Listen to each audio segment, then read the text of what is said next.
All right, and we are live. Good evening po sa inyong lahat mga kaguro. And of course, welcome back to Gurong Pinoy. Hello, of course, sa lahat ng members ng Team Brunner, our babies for Let March 2023 under the new TOS. So again, hello po, good evening sa lahat ng members ng Team Brunner sections A and B. So again, if you are a member of Team Brunner, you can watch the full-length video. Mapapanood mo po lahat ng videos even if you have missed some of them, no? Kahit na ngayon ka lamang po magpapa-member, mababalikan mo po lahat ng ating full-length videos. And of course, you can easily download all our PDF files. Kasama na rin po yung pre-board, yung final coaching, and of course, our classified files for our Team Brunner sections A and B.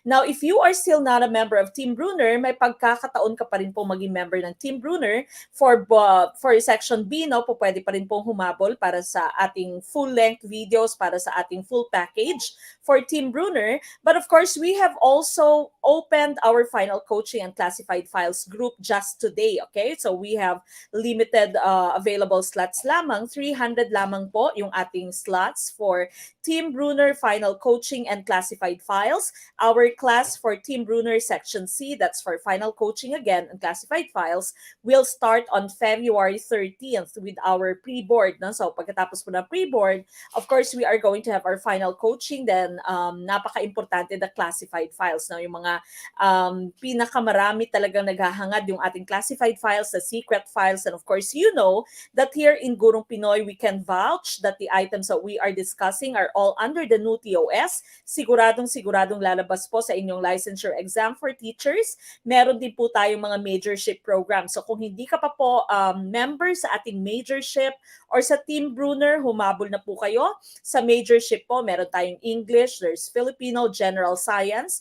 That's a combination of all the sciences. There's TLE and AFA. Combined na po ang TLE and AFA sa ating new TOS. We also have social science, we have MAPE, and of course, there's Filipino. Okay, and mathematics, no, kung hindi ko pa na-mention. So again, just send a message to our Facebook page. If you are watching us on Facebook right now, just send a message kung paano po kayo maging member ng Team Brunner or paano po kayo makapag-join sa ating final coaching and classified files. And also our majorship, meron din po tayong pre-board for our majorship. So again, hello and good evening sa lahat ng members po ng Team Brunner. Now, tonight's discussion is centered on general education. Please do like, love, share our video. Very important that you are sharing our video. Of course, start a watch party. You may also tag your friends. And also very important, you can support us by sending us stars on Facebook. Diyan po sa ating YouTube channel po pwede naman pong super chat and super stickers. Maraming salamat po to all our star senders, super chatters, super sticker senders. Again, tonight's discussion is general education, but of course, as all have our opening prayer. So samahan niyo po ako mga kaguro.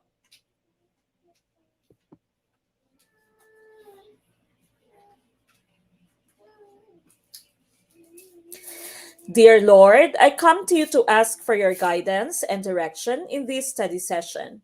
I ask that the Holy Spirit fill me with strength, creativity, and understanding to get through my studies without difficulty or sin. Help me hold my focus and attention. Help me to retain all that I learned. Please make my mind sharp and keep distractions at bay. If any part of my studying is weak or lacking in some way, let it be revealed so that I may correct it.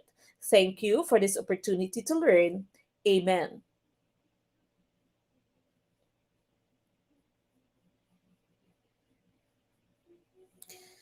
Alright, now once again, this is Gen Ed. Paki-like na po and of course, paki-share ng ating video. You may also start a watch party. Tag your friends, send us stars on Facebook. Super chat, super stickers naman po sa ating YouTube channel. Sir Rinaldo Gonzalez Jr. nangangamusta kung paano po yung experience this year of Dinagyang. Mukhang masaya naman po, but of course, for a working mom like me, no, hindi na po namin ini-enjoy yung Dinagyang. Okay? So stay at home na lamang with the kids. As you know, maraming tao, maingay, and so hindi po kaya ng power sa mga titang katulad ko. No? So hindi na po kami nagdagyang. Okay, so tamang panunood na lamang ng live sa Facebook. Alright, so again, good evening. Paki-share na po ng ating video, paki-like ng ating video kung medyo malabo po yung ating screen. Change lamang po yung ating video quality. Kung hindi po kayo makapag-comment, that means you are not a follower sa ating po Facebook page. If i-click lamang po yung follow, kung saan po kayo nanonood ngayon, no? Or if you cannot leave a comment sa ating namang YouTube channel, that means you are not subscribed. So mag-subscribe po sa ating YouTube channel. There's a lot of videos there. Mag-movie marathon, at least 3 videos every day. No? Yan po yung advice sa atin ng ating passers. And of course, ang ating din mga top-notchers. Okay? And also be very careful. Meron po tayong mga poster accounts. No? So make sure that you are following the right Gurong Pinoy accounts kung saan po tayo nagla-live. And of course, pwede po kayo mag-send a message dito para po makapag-member sa ating pong different programs. Meron din po tayong CSE, no? If you will also be taking CSE. Okay, so hello din sa lahat ng members ng Team Pichet who are now licensed professional teachers. Sir JR Balaba, good evening. Thank you po sa learning. #Team Pichet, I am now LPT. So of course, next LPTs na yung ating March 2023 babies Team Brunner. Okay, so final coaching, Sir PJ or Ma'am PJ Hiner, mag-send lamang po na message sa ating Facebook page. Okay? Now, we start with question number 1 for Gen Ed. Again, don't forget to like and love and of course share our video so that we can reach out to more people. Let's have question number 1. Okay. Wow, pambungad yung inyong paborito math. Which of the following numbers belong to whole numbers? Is it letter A, -2/3, letter B, -20, letter C, 8, or letter D, 2.12? What is your choice? Question number 1. Ano kaya ang ating tumpak na choice for question number 1? Good evening sa lahat. And of course, sa mga newbies natin, good evening din po. Team Thunders, good evening din po. Team Unit Earners, good evening din.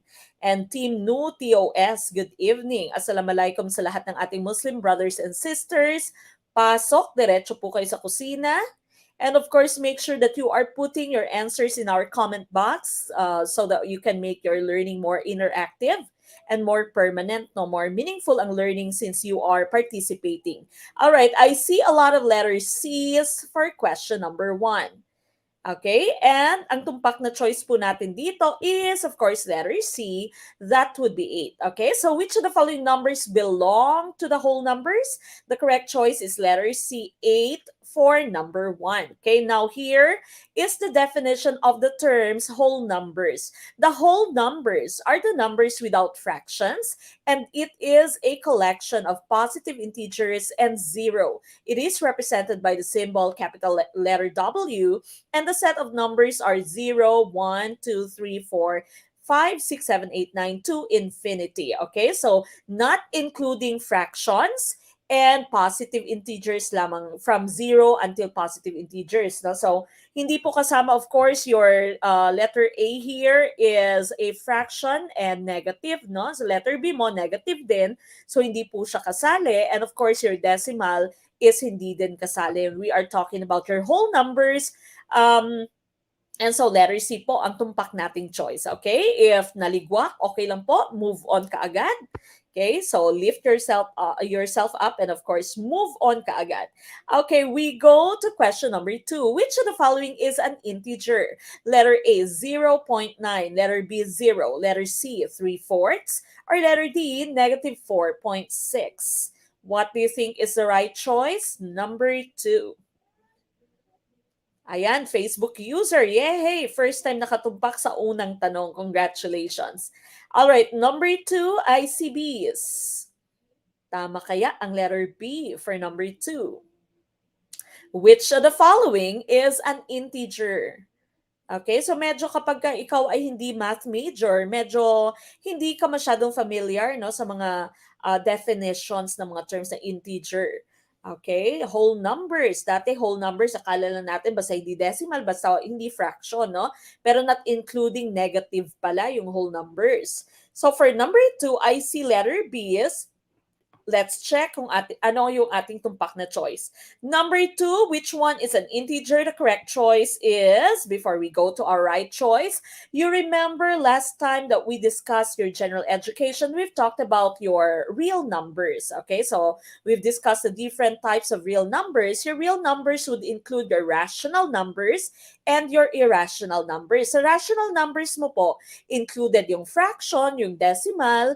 Okay, so those are your rational numbers. Sa irrational numbers mo, you have your square root, kahit yung pi mo, no, nandito po sa inyong irrational number.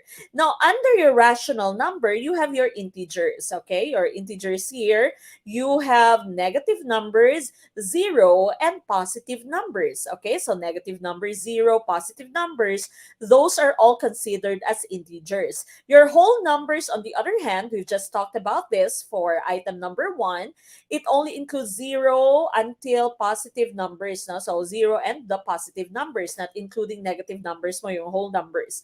And of course, natural numbers naman would start from 1, not including 0. Okay? And so the correct choice here, of course, would be letter B, that's 0. Letter B, 0, ang ating integer. No? So negative number, 0, and integer, that would be, and positive number, I mean, those are your integers, okay? And so the correct choice for number 2 is letter B. Letter B is tumpak. Letter A mo, decimal siya. Letter C mo is 3/4. Okay? And fraction siya. Yung letter D mo din, negative siya, although negative siya, pero decimal siya, no? So hindi din siya included sa inyong integer, okay? So the correct choice here would be letter B, 0. We move on with question number 3. Which of the following statements is not true about real numbers? Letter A, every integer is a real number. Letter B, all rational numbers are real numbers. Letter C, integer plus integer is a real number. Letter D, a real number is always positive. What is your choice for number 3? Facebook user, tumpak again. Yay! Congratulations. Good evening, Facebook user, watching from Zamboanga City. Good evening po sa lahat ng mga taga Zamboanga. Okay, number 3, ICDs. Tumpak kaya ang letter D. Alright, going back to question number 3 here, yung iba sa inyo baka nabulagan na naman, nagbubulag-bulagan lagi. Okay, it says not true. Which is not true? We are being asked about your real numbers. Okay, real numbers. Now, going back to the chart that we've just had in the previous item, all of these are real numbers. So, kasama po yung rational numbers mo, yung decimal at fraction, kasama din yung mga square root mo, no, dito po sa ating irrational numbers. Kasali din yung inyong integer, negative number, then 0, and positive numbers. Kasama yung whole numbers from 0 to positive numbers, at ang inyong natural numbers from 1 and so on. Okay, so going back to number 3, which is not true. Every integer is a real number. We know that this is true dahil under sa umbrella term na real number ang inyong integer kanina. All rational numbers are real numbers. You also know that it is true, di ba? Your real numbers would include your rational numbers and irrational numbers. Integer plus integer is a real number. Of course, that is true because your integers are under your real numbers. A real number is always positive. That is your choice, letter D, because as you can see, some of your integers are negative numbers. Even some of your irrational numbers can be negative numbers. So not all real numbers is a positive number. Okay, so letter D, a real number is always positive, is false. Okay, that is what we are looking for because it says not true, which is not true. Ayan, meron na namang nagbulag-bulagan.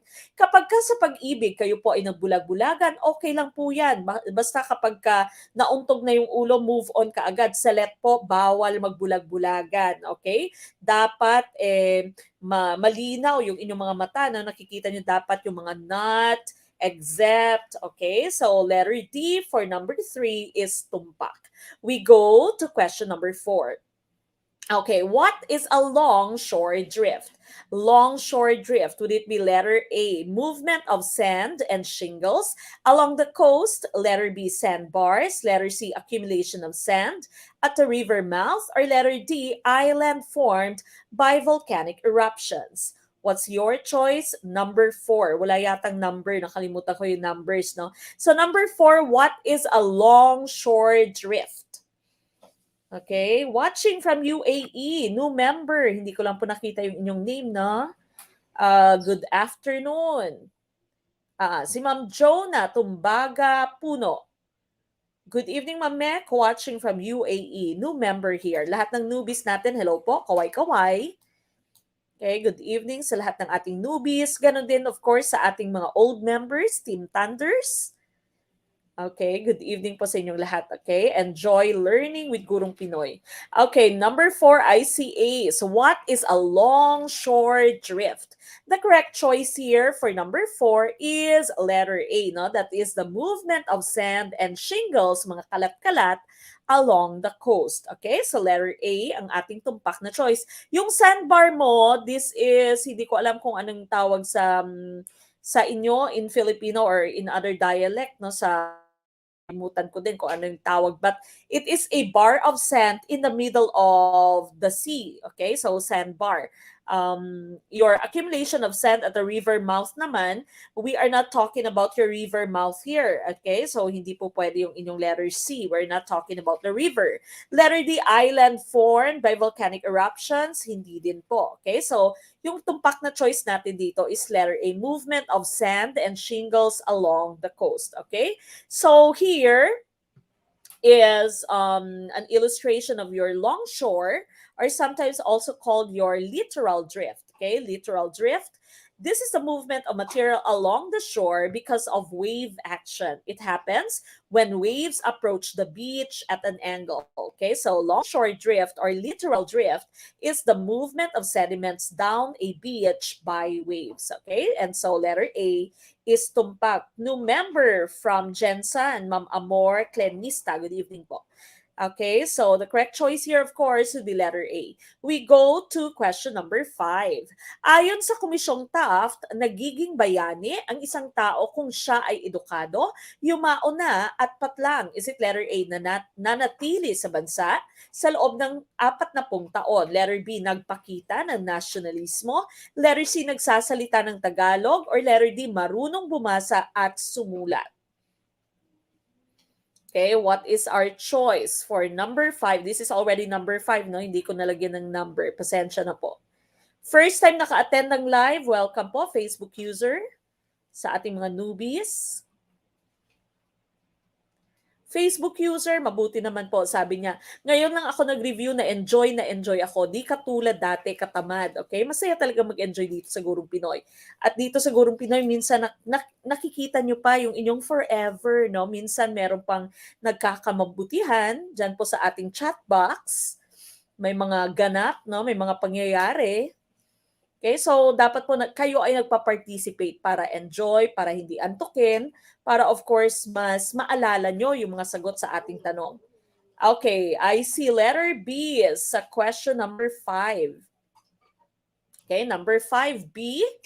Ayon sa Komisyong Taft, nagiging bayani ang isang tao kung siya ay edukado, yumao na at patlang. The correct choice here is letter B, nagpakita ng nasyonalismo. Okay, so that means minamahal niya or minahal niya ang ating lupang sinilangan. Okay, so minahal niya yung ating bansa. Okay, so that's for number 5, no, letter B. Sana all minamahal, di ba? Okay, and so ito po yung Komisyong Taft noong 1901. Governor General William Howard Taft, sinabi ni Governor General William Howard Taft, kinakailangan magkaroon ng Pilipinas ng pambansang bayani. Ang pambansang bayani na ito ang magiging pambansang huwaran ng mga mamamayang Pilipino.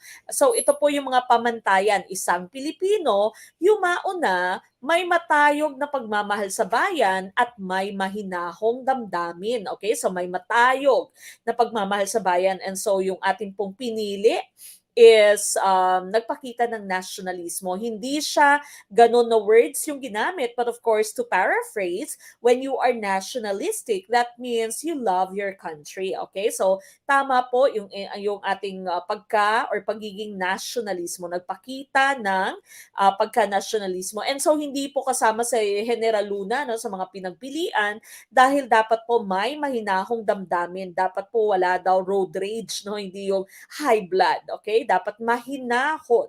All right, now these were actually our bayani, no? Ito yung mga heroes natin na pinagpilian para sa pagiging national hero. Graciana Lopez Haina, our fellow Ilonggo, no? So Antonio Luna, si Antonio Luna, ito din si General Luna, no? Yung sinabi ko kanina, but of course he failed in that aspect, no? Yung pagka mahinahon. Jose Rizal, of course, Marcelo H. Del Pilar, and Emilio Jacinto. And so ang namayani po or yung winner was Jose Rizal, okay? Our national hero, okay? And of course, also one of the most famous people sa inyo pong licensure exam for teachers. Okay? So, the correct choice again is nagpakita ng pagiging nationalismo.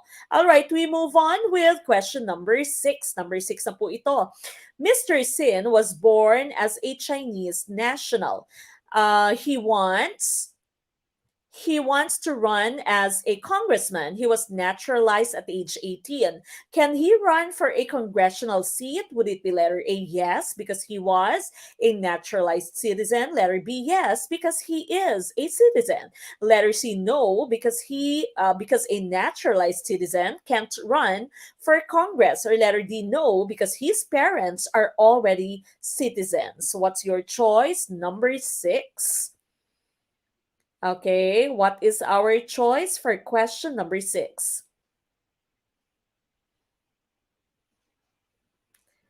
Aha. Ano kaya ang tumpak na choice for number 6? On flick daw ang bigote ni Tatay Del Pilar. Yes, mukhang may gel, no? Number 6, I see A's. Oh no, there's A's and there's C's. Okay, mas marami na yatang nag-letter C for number 6. C at A. All right, now going back to the question here, Mr. Sin was born a Chinese, no? So in check si Mr. Sin, of course, kakatapos lamang ng ating Chinese New Year. He wants to run as a congressman. He was naturalized at age 18. Can he run for a congressional seat? The correct choice here is letter C, no, because a naturalized citizen cannot run for Congress. Okay, so to qualify for election kasi as a representative or your congressman, you have to be a natural-born citizen of the Philippines, a registered voter in the district in which you seek to be elected, a resident therein for not less than 1 year before the day of the election, and at least 25 years of age. Okay, so sa gayon po, si Mr. Sin ay hindi po pwede dahil siya po ay he was born a Chinese national. Hindi po siya natural-born citizen, okay?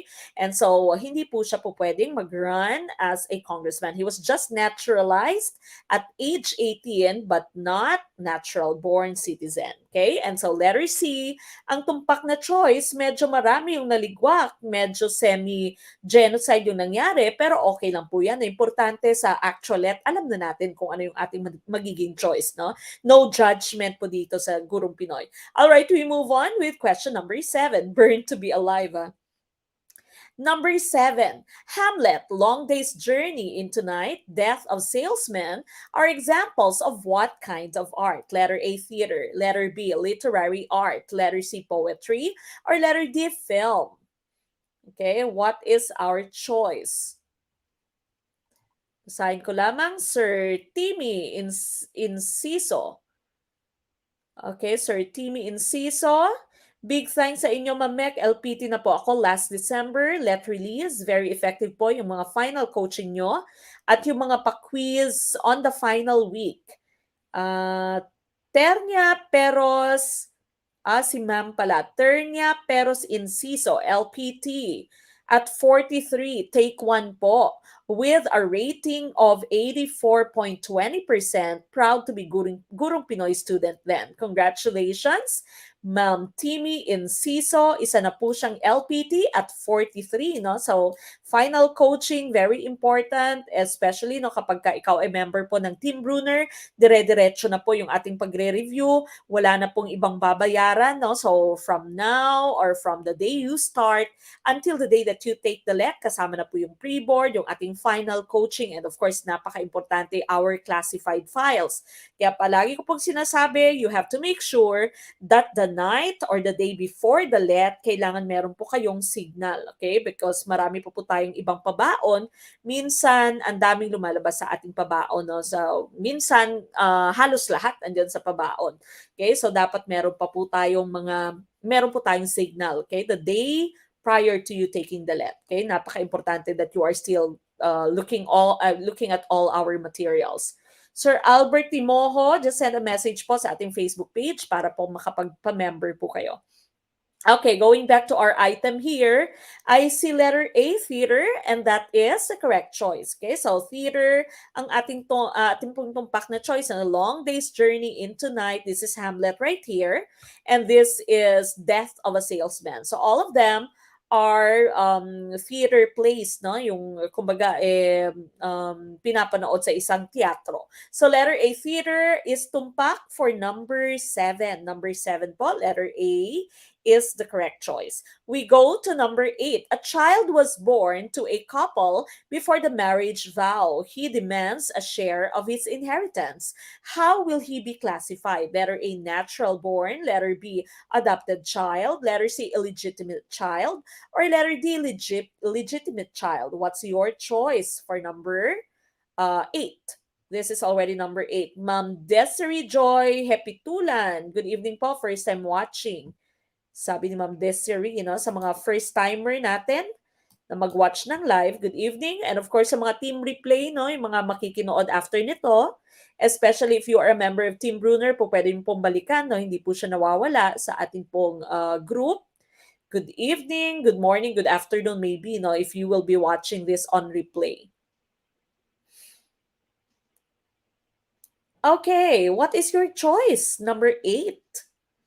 ICCs. May iilang letter D. So sabi dito, a child was born to a couple before the marriage vow. So bago sila kinasal, meron na silang junakis. He demands a share of his inheritance. How will he be classified? Ano yung classification niya as anak? Before the marriage vow. The correct choice here is letter C, illegitimate child siya. All right, so children conceived or born during the marriage of the parents are called legitimate. This is under Article 164 of the Family Code. Conversely, children conceived and born outside a valid marriage are illegitimate. Article 165 Family Code. Okay, so illegitimate siya kasi before pa sila ikinasal. Okay, so conversely, children conceived and born outside a valid marriage are illegitimate. And so the correct choice here would be letter C, illegitimate would be our choice. Hindi po siya legitimate na anak. Okay? But of course, dati kasi yung mga illegitimate child, or illegitimate kids, hindi binibigyan, hindi ino-honor ng korte natin. Pero ngayon, na-revise na po siya, So, pwede na pong bigyan, pwede na siyang bigyan. All right? And so the correct choice here would be letter C. We move on with question number 9. This is a literary movement in America that looks through life as it is. Would it be letter A, romanticism, letter B, puritanism, letter C, realism, or letter D, naturalism? What is your choice for number 9? Okay, what is our choice for number 9? Number 9? All right, ICCs. Letter C for question number 9. Sabi ng inyong number 9 dito, this is a literary movement. So that means in literature in America, in the US, that looks through life as it is. Looking through life as it is. Okay, a lot of you are saying letter C, and the correct choice here, of course, is letter C. Now, your term here, or the hints that you have, would be looking through life as it is, as real as it is. Okay, so letter C, ang ating pong tumpak na choice. Okay, so going back to your items here, to your choices here, you might be confused between your realism and naturalism. Ano ba yung pagkakaiba ng realism mo at naturalism? The main difference is that naturalism typically refers to things in their natural state, no, in nature. But realism can refer to anything so long as it's a real representation of that thing. So kumbaga, halos magkaparehas itong realism mo at ang inyong naturalism, okay? Halos magkaparehas yung realism and naturalism, pero your naturalism, yung subject nila is more on nature. Okay, more on nature yung kanila pong subject. Yung realism mo can be anything as long as it's a real representation of that object. Okay, so that's for number 9. Now, what about romanticism and puritanism? Okay, what about these choices? Romanticism is a movement in the arts and literature that originated in the late 18th century, and this emphasizes inspiration, subjectivity, and the primacy of the individual. So kumbaga hindi siya realistic, parang katulad mo no, kahit hindi real yung inyong relationship, aray, okay, but since you are a romantic, you feel that there exists a relationship kahit hindi siya totoo, no? That's romanticism. Emphasizes inspiration, subjectivity, depende sa inyong paniniwala, and the primacy of the individual. Okay, nauuna kung ano yung gusto mo, no? You as an individual. So that would be romanticism. Now, what about your puritanism? Frowning upon luxurious indulgences that diverted men from the spiritual purposes and goals of life, American Puritans, like their English counterparts, were generally not receptive to the fine arts of painting and sculpture. They opposed religious art, particularly attempts to give divinity, God, Christ, or angels a corporeal representation, considering such art as idolatrous and a transgression of the second commandment. So kumbaga yung Puritan mo, ito yung mga masyadong religious, no? Pero ayaw nila yung may meron kang mga ribulto because for them this is you are sinasamba mo yung mali, no? Hindi ka nagsasamba sa Diyos, ang sinasamba mo ay ribulto. Okay? So hindi they don't like having representations of divinity. That's your puritanism. But the correct choice, of course, is letter C, realism for this item. We go to number 10. Noong 1959, nilinaw ng Kagawaran ng Edukasyon na kailanmay tutukuyin ang wikang pambansa. Ito ay tatawaging patlang. Letter A, Pilipino. Letter B, Filipino. Letter C, Filipino. Or letter D, Pilipino. Ano ang sagot ng mga persons for number 10? Okay, number 10 po. Anong sagot ng mga persons? Okay.